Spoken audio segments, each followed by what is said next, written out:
आजचा विद्यार्थी अभ्यास करत असतानाही लक्ष केंद्रित का करू शकत नाही? कितीही वेळ बसला तरी डोकं शांत का राहत नाही? कारण आपल्या हातात एक छोटंसं यंत्र आहे. त्याला आपण मोबाईल म्हणतो. आज एक अजब सत्य समजेल आणि जगापुढे जगातील टॉप युनिव्हर्सिटीमध्ये झालेल्या संशोधनानुसार सतत मोबाईल वापरणाऱ्या विद्यार्थ्यांमध्ये 45% स्मरणशक्ती कमी होते. म्हणजे तुम्ही रोज मोबाईल बघता, वापरता, तर अभ्यासाचा अर्धा परिणाम आधीच हरवलेला आहे. आपल्या अभ्यासात अडथळा येतो, लक्ष लागत नाही, मन उडतं. मुळात अभ्यासाचा मूडच तयार होत नाही. कारण आपल्या मनात सतत एक मागे वळवणारा आवाज असतो. ए व्हॉट्सअप बघ जरा, एक रील बघतो, हा थोडं इंस्टाग्राम स्क्रोल करतो, कोणाचा तरी मेसेज आलाय, कोणीतरी स्टोरी ठेवली. मोबाईलच व्यसन एक वादळासारखं आहे. ते आपल्याला अभ्यास, आरोग्य आणि भविष्याच्या गाभ्यावर घाव घालते. एका मुलाचा अनुभव सांगतो हा का. राज नावाचा मुलगा होता. तो अभ्यासात खूप हुशार होता, पण ऑनलाईन क्लासमुळे सतत मोबाईल हातात. सुरुवातीला तो म्हणायचा, मी फक्त अभ्यासासाठी वापरतो. हळूहळू नोटिफिकेशन, व्हॉट्सअप, गेम, यूट्यूब या सगळ्यांनी त्याचा वेळ, लक्ष आणि आरोग्य खाऊन टाकलं. असं तुमच्यासोबत पण होत असेल हा. रोज राज आता 10 मिनिटं देखील मोबाईल शिवाय बसू शकत नाही. त्याचे मार्क कमी झाले, डोकं सतत गरगरत होतं आणि त्याच्या स्वतःवरचा विश्वास कमी झाला. याच्या मागचं सायंटिफिक रिझन काय माहिती आहे का तुम्हाला?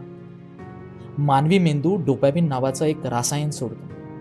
मेंदूमध्ये एक केमिकल आहे डोपॅमिन, ते सोडलं जातं जेव्हा आपण काही नवीन मजेशीर बघतो. मोबाईल सतत डोपॅमिन देतं, त्यामुळे मेंदू अभ्यासासारख्या सपाट गोष्टीकडे लक्षच देऊ शकत नाही.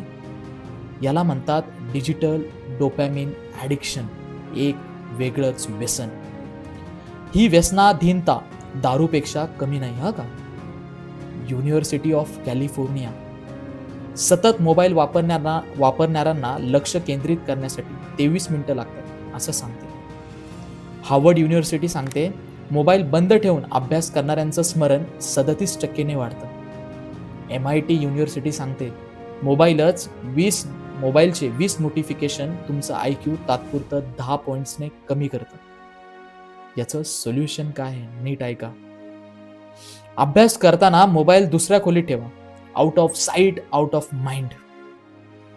डम फोन यूज करा. घरात एक साधा फोन ठेवा ज्यामध्ये इंटरनेट नसेल. संपर्कासाठी वापरा.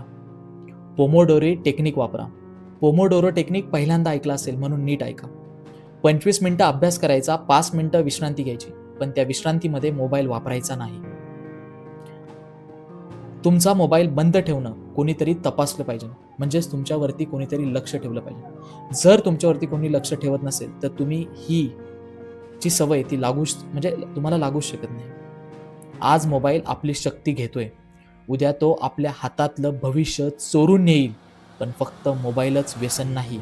आणखी एक गोष्ट आहे जी विद्यार्थ्यांचं मन संपवते, दुसरीकडे वळवतीये आणि शिक्षण संपवते. ती म्हणजे फेक प्रेझेंटेशन. नक्की काय आहे? उद्याच्या एपिसोडमध्ये आपण पाहणार आहोत, जे पाणी आपण पितो ते नक्की विष म्हणजे नाही ना? नाही समजलं? कदाचित पाणी आजच्या काळी विष बनलंय. नक्की बघूया आणि याचा उलगडा करूया. त्यासाठी उद्या रात्री 8 वाजता तुम्हाला अर्धसत्याचा अध्याय पुढचा बघावा लागेल. पाणी खरंच विष नाहीये ना? विचार करा. आणि तसंच अभ्यास योग्य पद्धतीने विज्ञानाच्या आणि मनाच्या मार्गाने करायचा आहे, तर रोज रात्री 9 वाजता आणि 10 वाजता मी लाईव्ह येतोय 10वीच्या आणि 12वीच्या विद्यार्थ्यांसाठी.